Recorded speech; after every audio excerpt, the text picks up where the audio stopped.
वहां पर मेरी बेटियां आई, ये बच्चियां आई और बच्चे आए, वो अपनी मार्कशीट साथ लेकर आए, रो रही थी, उनके आंसू निकल रहे थे।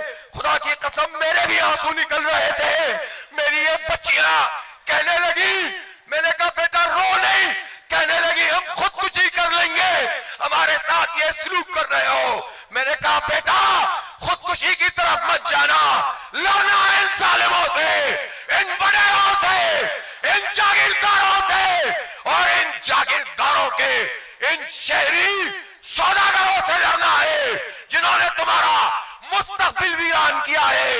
इनके आगे हम सिफर नहीं डाल सकते, अपने आप को पीछे नहीं कर सकते, मुकाबला करेंगे इंशाअल्लाह ताला। मुकाबला करोगे, लड़ोगे, इन वडेरों से लड़ोगे, मुजाहिमत करोगे, ये माए